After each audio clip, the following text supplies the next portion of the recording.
जाते हैं, हाँ दूसरी जाते आगे क्यों आगे, लेकिन ये सब जीव है। ऐसा कोई वस्तु नहीं जिसमें जीव नहीं हो। या तो जो भी लकड़ी पकड़ पड़े हैं ये तो है, अभी तो अच्छे थे, इसमें भी पहले जीवता निकल चुका। क्या ये किसी को ये मुर्दा है, मुर्दा कभी अच्छा नहीं लगता, लेकिन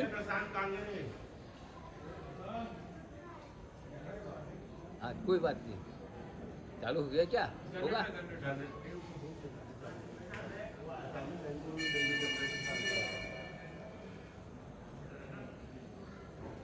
तो मैं यही कह रहा था, आगे देखो फटाक से चालू करो। कह ये रहा था कि ज्ञान की ही महिमा है, ज्ञान के द्वारा ही सब कुछ हो रहा है और ज्ञान के द्वारा ही पतित हो रहा है, दोनों बातें हैं। आज जो भी हम देख रहे हैं ज्ञान की है, गरिमा है, जितना जो हो रहा है प्रति समय ज्ञान का ही उपयोग हो रहा है। ज्ञान हमारी दृष्टि में, ज्ञान अर्थ है कि हम किताब में जाते ही गलत है, ये तो एक माध्यम है, लेकिन ज्ञान के द्वारा ही संवेदन कर रहे हैं। 5 इंद्रियों का जो आप अनुभव कर रहे हैं, आंखों के द्वारा देखा, ज्ञान का उपयोग हुआ, स्पर्श के द्वारा स्पर्श का ज्ञान हुआ, रस का ज्ञान हुआ, ग्रहण का हुआ, स्रोत का हुआ। जो भी 5 इंद्रियां जो काम कर रहे हैं ज्ञान के द्वारा ही हो रहा है। ज्ञान जब आता है, उपयोग यहाँ पर आता है, इंद्रियों में आता है, तो अलग अलग रूप से वह काम करता है।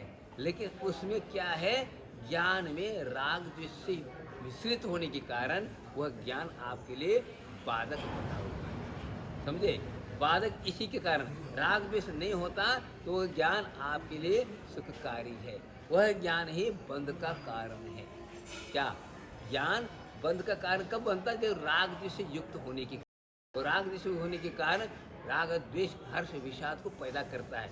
राग विषाद को पैदा करने के कारण वो क्या होता है, कर्म का बंध होता है। इसलिए ज्ञान दुख का कारण बताया। लेकिन जब सम्यक ज्ञान हो जाता है तो वह राग द्वेष को पैदा नहीं करेगा, वह अलग ढंग से होगा। तो इसीलिए यहाँ बता रहे हैं सम्यक ज्ञान की परिभाषा।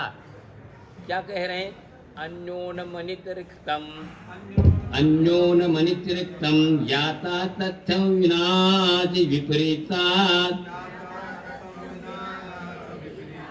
निसंदेहं वेदय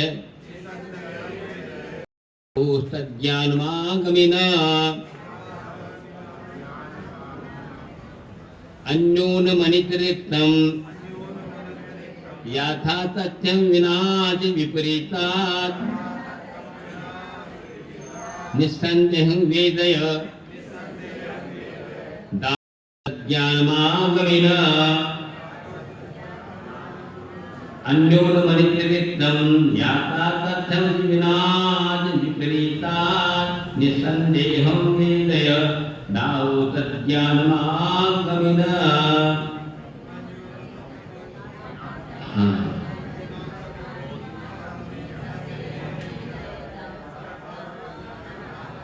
कैसा है, अन्योन्यम अनितिरिक्तम, अर्थात कम भी नहीं और ज्यादा भी नहीं, हीन भी नहीं, वृद्धि को भी नहीं, और क्या विपरीत भी नहीं और संदेह भी नहीं। ये 4 बातें कही। ये 4 बातें जिसमें जिस ज्ञान में नहीं, वह क्या है, सम्यक ज्ञान। सम्यक ज्ञान किसी का अन्य क्या कमी, कमी और ज्यादा किससे हो रहा है, कर्म के कारण हो रहा है। लेकिन किसके कारण होता है, मिथ्या के कारण अन्य न्यून हो रहा है, और कभी बढ़ता है। तो ये सब वृद्धि और ह्रास को प्राप्त हो रहा है, वो सम्यक ज्ञान नहीं। उसके कारण है राग द्वेष पैदा होते हैं, और विपरीत भी नहीं। विपरीतता उल्टा, उल्टा जहाँ है, मिथ्या है, वह सम्यक ज्ञान नहीं हो सकता। और संदेह पैदा करने वाला, संदेह जहाँ पैदा हो गया गड़बड़। इतना पूरा किया करा समाप्त। एक भक्त भगवान के सामने खड़े होकर के भक्ति कर रहा है और कहता है, प्रभु मुझे कुछ भी नहीं चाहिए, जो तन के ऊपर जो कपड़ा है बस इतना ही है, बाकी मुझे कोई चाह नहीं, ना मुझे इंद्र बनना है, न चक्रवर्ती बनना, किसी प्रकार की संसार कोई किसी से खुशा नहीं। लेकिन ये प्रभु ये तो बता कि आपकी दृष्टि मेरी तरफ है क्या नहीं। यूं कहते ही वहां पर आकाशवाणी होती है, जब तक दूसरों की दृष्टि अपने पर होना न होना संदेह है, तब तक दूरी बनी रहेगी। क्या कहा? जब तक संदेह है तब तक प्रभु से दूर रहोगे। आप अपने दृष्टि को बनाए रखना ही हमारा कर्तव्य है। दूसरों की दृष्टि नहीं दृष्टि की बात करो, लेकिन हम तो स्वयं की दृष्टि तो प्रभु के चरणों में लगाए रखना ये हमारा कर्तव्य है।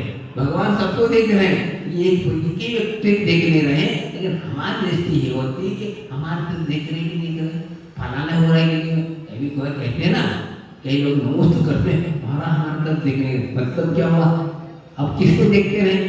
वो कहोगे देखो हमारे तरफ देख रहे, इनको नहीं देख रहे, फलाना नहीं देख रहे, ये क्या है? आप प्रभु भगवान को नमोस्त करते, भगवान दिखते क्या?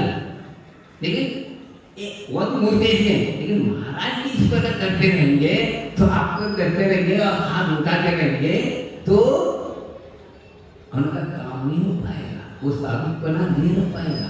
आपका कर्तव्य है, आपको करना है, समझे? वो काम में लगे हैं, आपको करना जरूरी है। जिस प्रकार आपके मन में शंका उठ रही है तो आप नमस्तुभ से, हाँ उनको कोई नहीं, लेकिन आपको नमस्तुभ से तो जो फल मिलना चाहिए वो फल नहीं मिल रहा। क्यों? कर्म निद्रा हो रही, पर हमारा तो देखा नहीं, ऐसा नहीं किया, नजर में उठाई फला, ये क्यों हो रहा है? ये सब क्या निकट होने के कारण हो रहा है। हाँ, पर ज्यादा परिचय के कारण हो रहा। आप परिचय होने के कारण मतलब देखा नहीं, ये तो देखा ऐसा ये अनेक प्रकार की बातें, ये क्यों हो गया? इसका मतलब है कि हम और उनके बीच में भेद नहीं कर रहे हैं, वो साधुपना हम नहीं कर रहे, दोस्ती पर ज्ञान की दृष्टि भी देख रहे हैं, इसलिए ऐसा हो रहा है। लेकिन ऐसा नहीं हो रहा है, इससे और कर्म का बंध होता है, क्योंकि आपने वो अपने में कर रहे हैं, चूज करना ये करते रहेंगे, आप अपने इसलिए कर दूर से। इस पर एक हाई को लिखा था, दूर से बाहर से ही अंदर होके दर्शन करो, बाहर से अंदर होके दर्शन करो।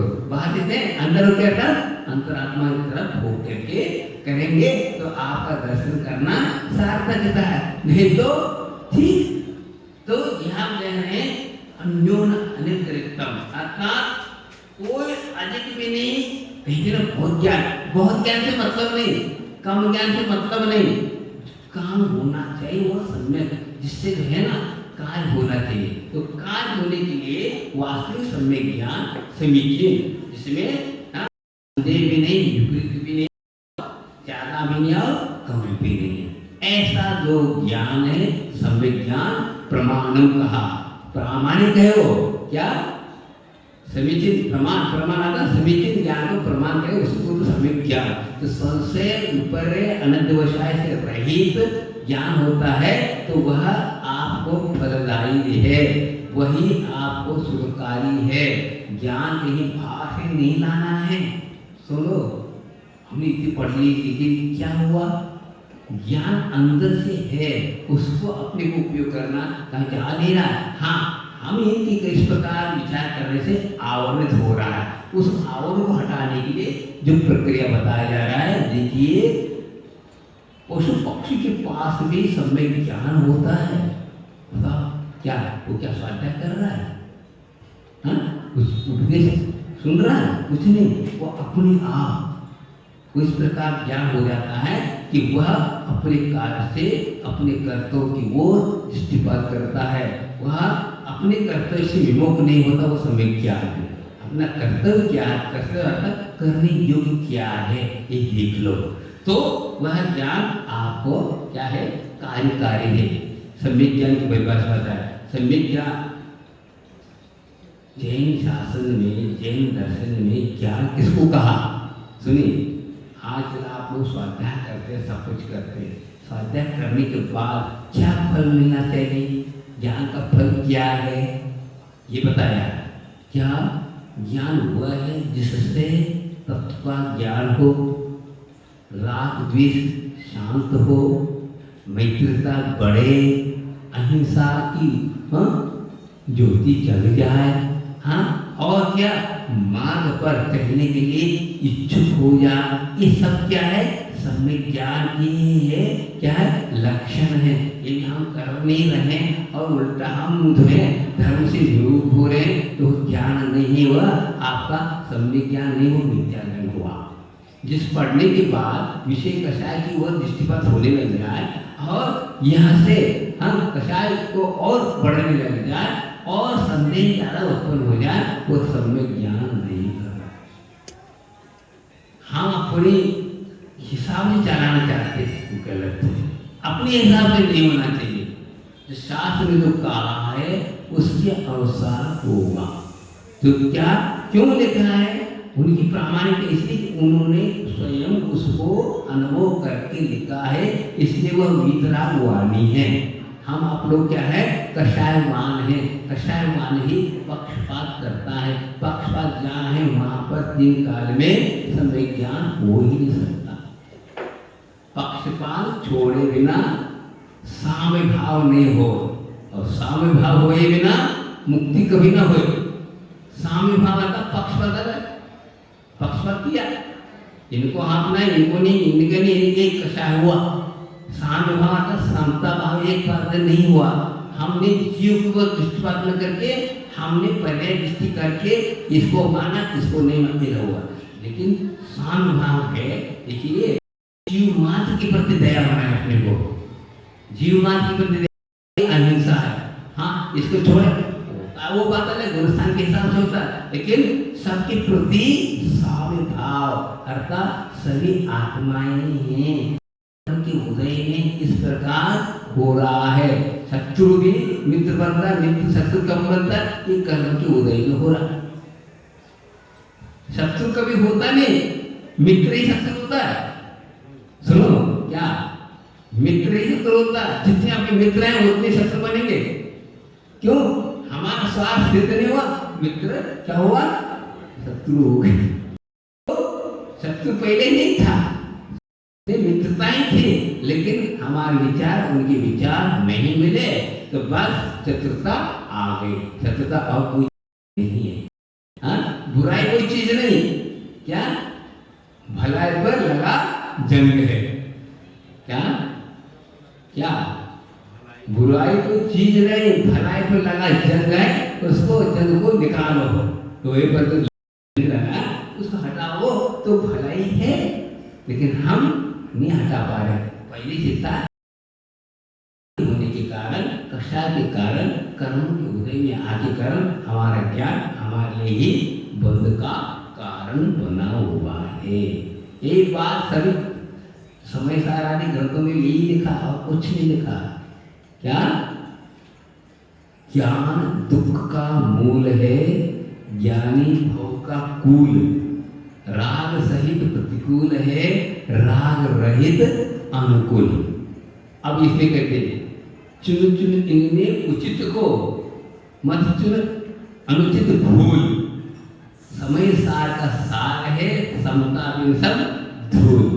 बताओ क्या हुआ? तो यह है समता जहाँ आ गई, समता जहाँ आ गई वहाँ क्या है? राग द्वेष नहीं है, राग द्वेष नहीं है, वह आपके लिए समय सार है। और समय सार के बिना जो भी साम के अभाव में क्या है? धूल का समान है, कुछ काम का नहीं, क्योंकि वह पतित करेगा, क्योंकि उसमें मिश्र है। मिथ्यावादी कषाय से युक्त होने के कारण वह दुख का कारण बना हुआ है। दुख का कारण हम ही हैं, सुख का कारण हम ही हैं, कर्म के उदय। या आज तक हम लोगों ने कर्म को विश्वास नहीं किया, इसलिए इस प्रकार हो रहा। हमारी दृष्टि भूख कर रहा है, ये कर रहा है, हमारे अनाज ये हमारी धारणा बनी है कि कोई कर रहा है, ये बहुत बड़ी कमी है। इस कमी को कोई दूर नहीं कर सकता। हमें सोचना पड़ेगा जो भी हो रहा है हमारे लिए हो रहा है। अब देखिए 7 दिन तक पाशना पर उपसर्ग होता रहा, हाँ? और 8वें दिन नहीं हुआ। वो था मौजूद, कौन? कमर तो मौजूद था, पारस भी मौजूद था। अब उपसर्ग दूर क्यों हुआ? अब दूर क्यों नहीं हो रहा? जब तक कर्म का उदय चल रहा है तब तक हो रहा था। अब क्यों ये कर्म शांत हो गए तो कुछ हो ही नहीं सकता, हाँ? ईंधन जब तक है तब चलेगा। और जो ईंधन समाप्त, राख को थोड़ी जलाना है, जलने दे। इसी प्रकार जो भी हो रहा है तो अपनी ही किए हुए कर्म का उदय है, ये मान नहीं पा रहा। इस भूल को ये होने नहीं देता, मिथ्या ज्ञान होने नहीं देता। कहते ये उंगली उठाकर ये कर रहा है, ये कर रहा है, ये कर रहा है। ये ही बड़ी भूल है। इस भूल को सुधारना है। अपने आप को अपराधी मानो, अपने आप को भूल स्वीकार करोगे, फिर कोई कुछ नहीं होने वाला, सब ठीक होगा। लेकिन आज तक वो अंतरंग से हो नहीं पा रहा है। क्योंकि जब तक मोह कर्म का उदय है तब तक वो भूल होता रहेगा और वह भूल स्वीकार नहीं होगा। लेकिन हमें धीरे धीरे उसको करना ही पड़ेगा। किसी भी करो आप कहोगे दूसरों के ऊपर और होगा। तो यही है कि विज्ञान ये बता रहा है कि यह भूल सुधारो। भूल क्यों हो रही है? ज्ञान में कमी होने के कारण ये भूल हो रही है। इसलिए इस भूल को हमें सुधारना है। तो ज्ञानी जो होता है, वास्तविक ज्ञानी वह है जिसका मन शांत है। मन को शांत करने के लिए ये सब प्रक्रिया है। मन जो है प्रति समय कर्मों के द्वारा वो तरंगायित, जैसे जल में कंकड़ गिरती तरंगायित होता है, उसी प्रकार ज्ञान रूपी नील में वह कर्म का कंकड़ गिरता जाओ, तरंगायित हुआ। तरंगायित जब तक रहेगा तो वह तीन काल में शांति का अनुभव नहीं कर सकता। जैसे 2 प्रकार के होते हैं। अच्छा मैं उदाहरण देते समझ लो। श्रावण और भाद्रपद का जो नदी का पानी है वो कैसा है? लाल है, हाँ? उसमें आपका प्रतिबिंब पड़ नहीं सकता, हाँ? और वो हट गया या लाल से सफेद हो गया, और फिर भी तरंगायित है तो भी आपका प्रतिबिंब दिखाई नहीं देगा। तो रंग और रंग तरंग से रहित होगा तो अंतरंग में आपको ज्ञान होगा। तो पहला क्या है? रंग आता मिथ्यात्वादि से युक्त है और उसके कारण यह आत्मा का दृश्य या अपने आप का रूप का बोध नहीं हो रहा, तो हट गया। तो ज्ञान हो तो गया, लेकिन योग के द्वारा तरंगायित है, तो हमें उसको भी शांत करना पड़ेगा। तो वह होता है सही।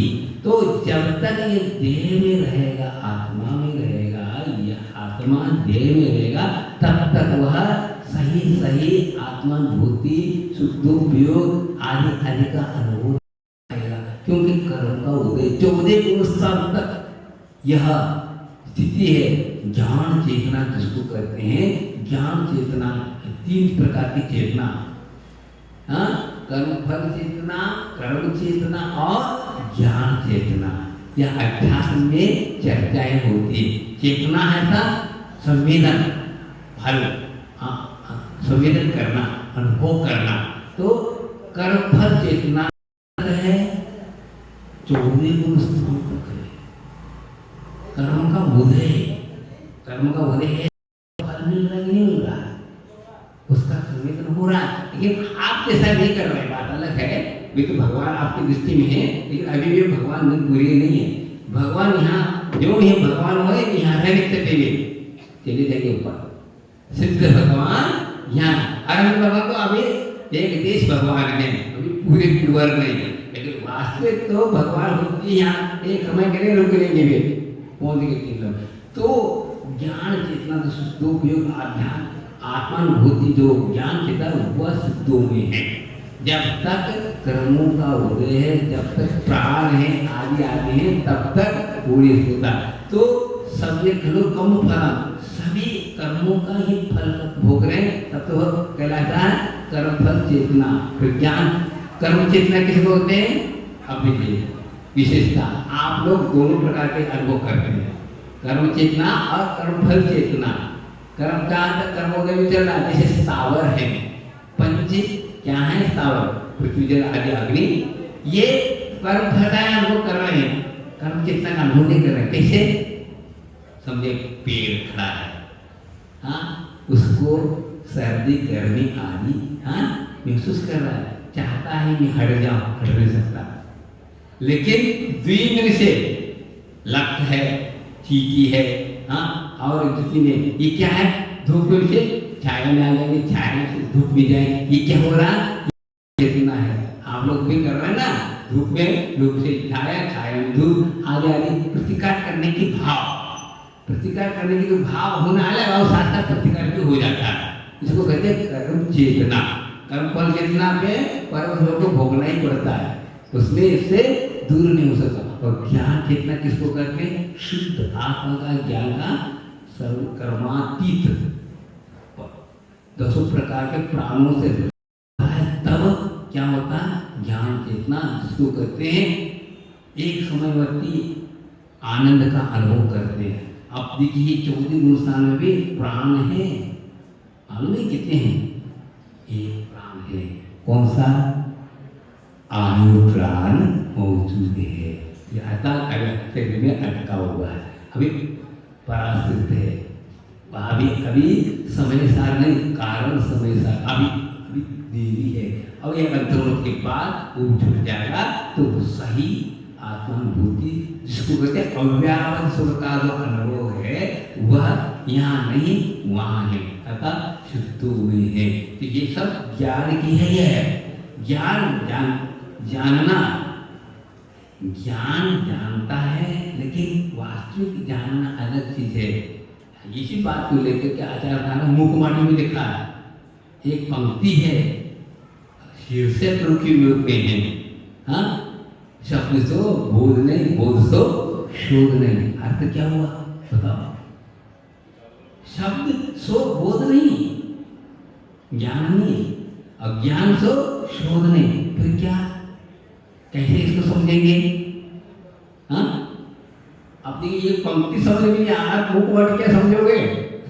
दरबार प्रवेश नहीं कर पा रहे अंदर, मैंने मुखमाटी पढ़ी, अरे भाई बता, ये भाई तो ये बताओ, ये पंक्ति का अर्थ क्या हुआ? शब्द सो बोध नहीं, बोध सो शोध नहीं। इसके लिए छोटा सा उदाहरण फट से पकड़ में आ जाएगी। क्या कहा? शब्द क्या? हमने कहा मोदक, मोदक कहता लड्डू, बस शब्द हुआ, बोध भी हो गया। क्या बोध हुआ? एक मिठाई है, बहुत अच्छी होती है, खाने में आनंद आता है, आदि आदि बोध हुआ। अब शोध क्या? शोध अर्थात अनुभूति। इतने कहीं से तुमसे होने वाला नहीं। जैसे आप समझ लो मिठाई की दुकान के सामने खड़े हैं, मिठाई की दुकान के सामने खड़े हैं, मिठाई अनेक प्रकार के हैं, देख रहे हैं, अनुभूति हो रही, हाँ, उसको कहते शोध। मुंह में एक आपने कोर दी, हाँ, उस वक्त सब बोलना समाप्त, अनुभूति में लग गया। ये बात की जा रही है यहाँ पर, शब्द सो बोधने, बोध सो शोधने। तो शोध आता अनुभूति, आत्मानुभूति। समझदार क्या है? शब्दात्मक नहीं, वह क्या है? अनुभूत्यात्मक है, शुद्ध आत्मानुभूति तो उसको कहते हैं। लेकिन आज हम चतुर्थ गुणस्थान में अविरत अवस्था में पाप करते हुए अनुभव कर रहे हैं। ये जो है सवेसा का अवमान है। क्यों? कहाँ लगा रहे हैं? है योग्यता अभी है नहीं, अब पाप भी कर रहे हो और आत्मानुभूति कर रहे हैं। आत्मानुभूति अलग चीज है, शुद्ध आत्मानुभूति अलग चीज है। आत्मानुभूति सभी कर रहे हैं, एक दिन कर रहा है। जो जिस लोग में है, जिस गुणस्था में उस गुणस्था का अनुभव कर रहा है, इसका मतलब है शुद्ध आत्मानुभूति नहीं, आत्मानुभूति सभी कर रहे हैं, ये नहीं शुद्ध आत्मानुभूति इसको करते हैं। शुद्ध आत्मा की अनुभूति इस पर्याय में हो नहीं सकती जिस पर्याय में आप कर रहे हैं। तो हम लगा है ना, हम समय देते हैं, तो जो समय देने वाला आत्मानुभूति करते शुद्ध आत्मानुभूति थोड़ी करेगा। कौन सा समय दृष्टि ये लगाओ, हाँ पूरे 24 गुणस्थान में जो बैठा है वो करेगा कि तुम करेगा। अब आपके पास मालूम नहीं है कि हमारे पास संवेदन है या नहीं, फिर भी हम लगाएंगे, कोई बात नहीं, चतुर्थ गुणस्थान में हो नहीं सकता।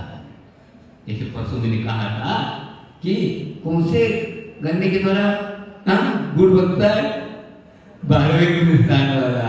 उसी प्रकार 14वें गुणस्थान में आत्मानुभूति होगी, वो वास्तविक होगी। अभी जो हो रही वो क्या है, कर्माश्रित है, कर्म के आगे होकर के अनुभूति कर रहे हैं। इसलिए वह सम्यक ज्ञान होते हुए भी सम्यक ज्ञान जब वह स्थिर हो जाता है, ध्यान में लीन हो जाता है, तो वह आत्मानुभूति की अनुभूति करता है। वैसे सामान्य से ज्ञान है कि वो भेद विज्ञान होने के बाद या वह अपना विवेक जागृत के फिर वह स्थिर होता है, ध्यान में स्थित होता है, समाधि से होता है, तो वह अनुभूति के लिए कारण होता है। बाकी हम ज्ञान कहते हैं, किताब उठाते हैं, किताब उठाना बहुत यह है इसी दर्जे की है, क्योंकि शब्दों में अटक रहा है। शब्द से ज्ञान नहीं कहा ना, शब्द से बोलने, शब्द से ज्ञान नहीं। हम अभी बोल रहे हैं हिंदी में, फिर कोई दूसरा व्यक्ति आ जाए बाहर से, हाँ विदेशी लोग आगे बैठ क्या सुनेंगे, कुछ नहीं, यहाँ की तो बात चल रही, समझ में नहीं आया। भाग ये शब्द है, हम अपने भावों को आप तक पहुंचाने के लिए एक माध्यम है, हाँ। और यदि वो आप समझने लगे तो गलत हुआ, ज्ञान नहीं कहना चाहिए। एक तो हो रहा है आज तो बहुत पढ़े लिखे होने के बाद भी हाँ दुखी क्यों है आप? 2-2, 3-3, 4-4 डिग्री के बड़े बड़े डिग्री लेने के बाद भी आपका पेट भर नहीं पा रहा, पेट के लिए इतना कर रहे हो, लेकिन ज्ञान क्या काम करती है? ज्ञान नहीं कहना चाहिए। शिक्षा जो होती है वह संस्कार अर्थात शिक्षा उसको कहते हैं जिससे जो है हित का सृजन हो और अहित का विसर्जन हो, उसका नाम शिक्षा है। और शिक्षा का हो बता, आज हम तो कर रहे हैं, बस कुछ नहीं, क्या खाना चाहिए, क्या पीना चाहिए ये नहीं जान रहे हैं हम, हाँ कब खाना चाहिए, कहाँ खाना चाहिए ये नहीं समझ रहे, फिर क्या बोलते शिक्षा? क्या शिक्षा? ये सब मूर्खता वाली बात है। एक बार की बात है, क्या भोज राजा के जमाने की बात है, हाँ तो हुआ क्या, हम इस एक श्लोक बोल रहा हूँ, उस श्लोक में मूर्ख कौन होते हैं बताया जा रहा है। मूर्ख कौन होता है? मूर्ख अर्थात आप लोग समझ अज्ञानी, ना समझदार, ना समझदार नहीं, हम लोग ना समझदार हैं। इस श्लोक में हुआ क्या, एक बार की बात है, एक रानी और सहेली बैठ के चर्चा करते बैठे थे, इतने में राजा साहब आ गए उसके बीच में। तो रानी ने कहा आइए मूर्ख साहब, रानी ने कहा राजा को आइए मूर्ख साहब। वो बात करते बैठे और आए होगा, तो वो तो थोड़ा देर खड़ा रहा, चला गया। कौन? राजा। अब उसने क्या बोला, राज दरबार में जाकर बोलने लगा, जो भी आता है उसको कहने लगा आइए मूर्ख साहब, सबको कहने लगा। अब कौन कहे राजा साहब को मूर्ख जान के, हम मूर्ख थोड़ी है, अब कौन जवाब देगा, चुपचाप बैठे रहे। इतने में कालिदास जी दरबार में, वो भी कहा आइए मूर्ख साहब, वो थोड़ी सो गए, वो थोड़ी चुप बैठने वाले हैं, हाँ उन्होंने उत्तर दिया ऐसे कैसे बोल रहे हैं हमारे लिए, मूर्ख का अर्थ क्या होता है? तो उन्होंने एक तत्काल श्लोक बोला, एक छंद बोला, क्या बहुत अच्छा है। इसमें आज इस छंद को लगाते हैं तो हम आप लोग क्या है, आप लोग अज्ञानी हो जाते हैं, मूर्ख हो जाते हैं। उन्होंने कहा खादन न गच्छामि हसन न भासे गतम न सोचाम कृतम न मन्ये द्वाभ्याम तृतीयो न भवान राजन किम कारण भोज भवामि मूर्ख। क्या कहा? खादन गच्छामि। मूर्ख कौन कहलाता है?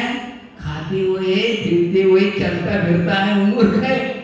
मैं खाते हुए थोड़ी आ रहा हूँ, मैं मूर्ख कैसा? हसन भाव से हंसते हुए बोलना नहीं चाहिए, हंसते हुए बोलते हैं तो मूर्ख। बताओ क्या बताया जा रहा? देखो ये सही शिक्षा है, सही ज्ञान है ये। आज हम लोग पढ़े लिखे होकर के भी क्या है? मूर्ख हैं। इसलिए ज्यादा नहीं मूर्ख पड़ा, भूलो नहीं ज्यादा, सब मूर्ख है। हाँ, आचार्य ने कहा था जहाँ खजुराहो में विदेशी लोग आते थे, उनको कहा हाँ ये लोग ये पढ़े लिखे आदिवासी है। हाँ, आदिवासी को समझ रहे कैसे होता आदमी? वह पढ़ा लिखा नहीं, लेकिन पढ़े लिखे हो भी आदिवासी है। किस काम के लिए? ये किस प्रकार का ज्ञान पढ़ा लिखा हो करके भी? तो उन्होंने कहा खादन का अच्छा भाषण से गतम ने सोचा में, अतः बीजी बातों को सोचता रहता है वो मूर्ख कहलाता है। हाँ, बीत चुकी हो और उसको हम दोहरा रहे हैं और उसमें हम होकर के दुखी हो रहे हैं, ये गलत है, ये भी मूर्खता है। अब कृतज्ञ मन ने कि उपकार को भूल जाता है क्या? तो गुरु लोग माता पिता आदि, देखो आज माता पिता की कौन सेवा कर रहा बताओ? जो ज्ञानी होकर के सब पढ़े लिखे होकर के गतम न सोचा कृतम न मने कि उपकार को जो मैं ही मानता वो मूर्ख है। बताओ सब मूर्ख है कि नहीं? लोग आज जितने भी लड़के बच्चे हैं विदेश में जा रहे हैं, हाँ भाई चाचा कर रहे हैं लोग, हाँ माता पिता की सेवा कर रहे हैं, क्या कुछ कर रहे हैं? कुछ नहीं कर रहे, सब मूर्खता है। और दो के बीच में तीसरा जाता है वो मूर्ख कहलाता है। ऐसी स्थिति में मैं मूर्ख कैसा कहलाए? हे बोध राजा, तुझको कहता है? कालिदास कहता है। तो हम कौन कहलाएंगे? सब हम मूर्ख हैं। जितनी पढ़े लिखो तो पढ़ लिखने के बाद जो विवेक जागृत होना चाहिए, जो भेद विज्ञान होना चाहिए, वो हो नहीं रहा। हित क्या अहित क्या इसके बारे में हम सोच नहीं रहे। इसके बाद ज्ञान सम्यक ज्ञान नहीं, सम्यक ज्ञान तो समीचीन होता है, हाँ वह उपकारी होता है, आपको अहित से बचाता है। और ऐसा है, ऐसी ज्ञान कर रहे हैं हम हित नहीं अहित ही अहित होता जा रहा है, हमारा कल्याण हो ही नहीं रहा और हम ज्यादा दुखी होते जा रहे, अशांत पैदा होता रहा। तो ऐसी स्थिति को ज्ञान सम्यक ज्ञान नहीं है। जो अपने आप को नहीं जानता है वो दुनिया को बहुत देखता नहीं, क्यों मतलब नहीं, हम अपने आप को जान नहीं पा रहे हैं और दुनिया को देखते जा रहे हैं, इसलिए हम दुखी है। इसलिए सम्यक ज्ञान वो है अपने आप को, आपके पास जो ज्ञान है तो अपने आप को नहीं जान पा रहा, मैं कौन हूँ यह ज्ञान नहीं हो पा रहा है। तो क्या मतलब हुआ? हम पर पदार्थ जड़ पदार्थ को देखने से क्या होगा? जड़ पदार्थ को देखने से क्या होगा? हम अपने उपासना को नहीं समझ रहे, हम पर पदार्थ से प्रभावित होते जा रहे हैं। पर पदार्थ से प्रभावित होना ही अज्ञान है। यहाँ पर ये कहा जा रहा है, हम अपने उपादान को नहीं समझ पा रहे हैं। क्या? एक बार की बात है, एक महिला ने, आज के जमाना समाप्त हो गया, वो नथ बनाया, नथ लगा के ना, हाँ नाक में लटकाया जाता है, तो उन्होंने बनाया, बहुत सुंदर बनाया। वो पहनती तो बस जहाँ भी जाती वहाँ नथ की प्रशंसा करती, सुनार के और नथ की सब के सामने वो अपनी वो नथ की प्रशंसा बहुत करती और कौतुक करती, सबको सुनाती। बस आगे जिस मंदिर में आ गए तो सब बिगड़े, कहाँ से आए, बनाना ऐसा वैसा, इसके बारे में चर्चा। उस गांव का एक पंडित जी कहीं बाहर गए थे, वो पंडित जी भी आ गए। पंडित जी आने के बाद उनके पास पहुंची जी महिला और नथ की चर्चा करने लगे। पंडित जी तो पंडित जी हैं, ज्ञान की बात करेंगे। अरे पगली कहेंगे, ये तो बता जिन्होंने नाक दिया उसकी तो प्रशंसा न कर रही है, नाक तो दिया उसको तो प्रशंसा नहीं कर रहे, नथ की बात कर रहे। बताओ नाक नहीं हो तो क्या जिंदगी है क्या? नाक नथ के बिना तो चल जाता है, लेकिन नाक की हम प्रशंसा नहीं कर रहे। हाँ, ऐसा नाक उठाकर अपने आप को जानना और न करकर ऊपर पदार्थ, हम पर की प्रशंसा तो कर रहे हैं, उसके तो हम ज्ञान कर रहे हैं, लेकिन अपने आप की ज्ञान नहीं कर पा रहे। इसी को कहते मूर्ख। मूर्ख वह है, आप तो खूब खोज कर रहे हैं, नित्य नए अनेक प्रकार के आविष्कार बनते जा रहे हैं, सब कुछ हो रहा, जानता ही है यह कर्तुत्व है, लेकिन ये कर्तुत्व है यहाँ दुख का कारण बना हुआ है। हाँ, अनेक प्रकार के बम तैयार कर रहे हैं। क्यों कर रहे हैं मालूम है? आप देखो बम का निर्माण क्यों किया गया मालूम है? जिस वक्त हम पढ़ते थे बताया गया था, जो एटम बम जो बन रहे हैं, हाइड्रोजन बम, फलाना बम, ये क्यों बनाया जा रहा है, क्यों किया है, इसके पीछे क्या राज है? बात ये खोज किया गया था कि जो जमीन के अंदर जो खनिज पदार्थ हैं उनको निकालने के लिए बम का निर्माण किया था। आज उसका उल्टा अपने पर पटकने लगे, हाँ, दूसरों पर पटकने लगे, उल्टा हो गया। बात ये थी खनिज पदार्थ निकाल के नीचे के नीचे है, और उसे कैसे निकालेंगे? तो निकालने के लिए बम के द्वारा विस्फोट के करेंगे तो अंदर के जितने भी खनिज पदार्थ हैं वो हमें प्राप्त हो जाएगा। ये सब वास्तविक बनाया गया था, लेकिन आज वह आयुध बन गया, शस्त्र बन गया, आदि बन गया, तो वह दुख का कारण बना। वह ज्ञान हुआ, दुख का कारण बना। समझे? ये बम जो है कहाँ का कम पहुंच गया।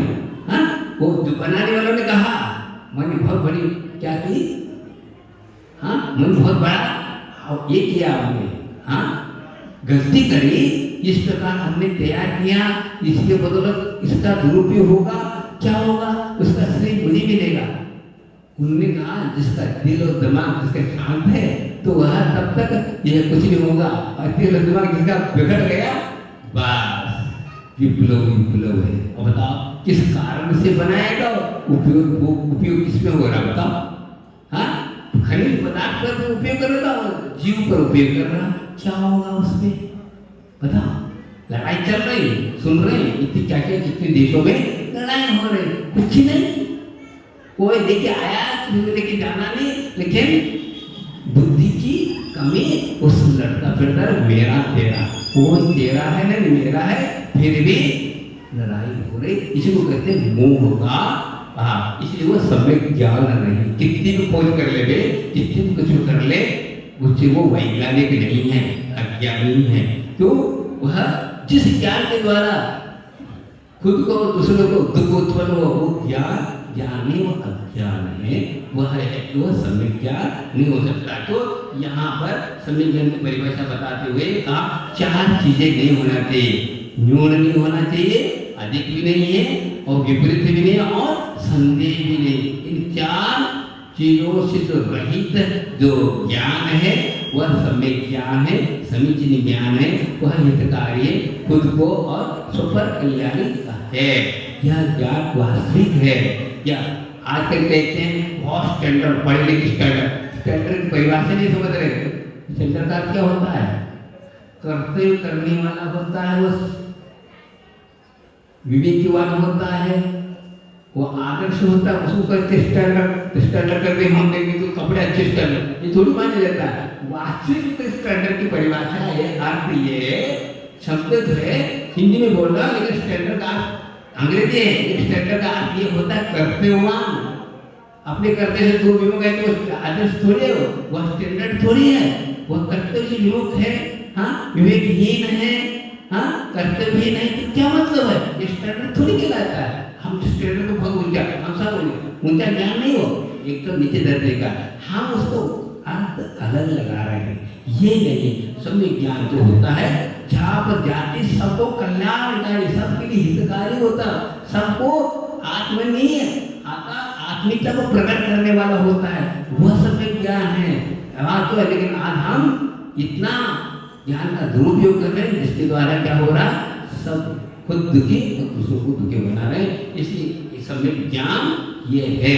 तो स्वाध्याय हम कर रहे हैं, इसलिए कर रहे हैं, इस प्रकार की ज्ञानाराधना कर रहे हैं जिसके द्वारा हमारा आने का जो संसार बढ़ रहा है वो संसार का नाश हो और आत्मा का कल्याण हो, यह भटकन समाप्त हो, इस वास्ते किया जाए और कुछ नहीं, और कोई उद्देश्य ही नहीं। किसी को नीचे दिखाना है ना कोई किसी को नीचे पटकना है, ये पटकना उटकना सब क्या है, अज्ञान है। किसी धर्मात्मा को यदि हम नीचे दिखाते हैं, ये आया ना अभी प्रतिमा से, तो वह अपने धर्म को क्या कर रहा है, अपमानित कर रहा है। खुद की ज्ञान को, खुद की धर्म को ही अपमानित कर रहा है, दूसरे को अपमानित नहीं कर रहा। ये समझ की कमी है कि उनको हम नीचे दिखा, क्या नीचे दिखाओ, कोई नीचे है ना ऊपर है, कुछ नहीं। ये सब मूर्खता है, मुंह की उदय में। इस प्रकार ज्ञान आपके लिए दुख का कारण बना हुआ है। इसलिए आपका समय भी हो गया कि कहने का तात्पर्य है, आज ज्ञानाधिकार प्रारंभ हुआ तो ज्ञान की परिभाषा बताते हुए इस प्रकार का ज्ञान हमें अपने पास ज्ञान है, इसके पास ज्ञान नहीं, ऐसा नहीं, सभी के पास ज्ञान है। तो इस ज्ञान को सही से जो सही से उपयोग करता है वो सम्यक ज्ञान है। यदि उसका दुरुपयोग करता है वही बंध का कारण माना जाता है, मोह का कारण माना जाता है, वह संसार का कारण माना जाता है। इसे संसार को शांत करने के लिए, संसार से मुक्ति पाने के लिए सम्यक ज्ञान की जरूरत है। पूरे महावीर भगवान की बोधि परिणाम शुद्धि स्वात्म प्राप्ति सुसौसिद्धि चिंतामणि चिंतित वसुधारि पावनन मानस समास दिवे।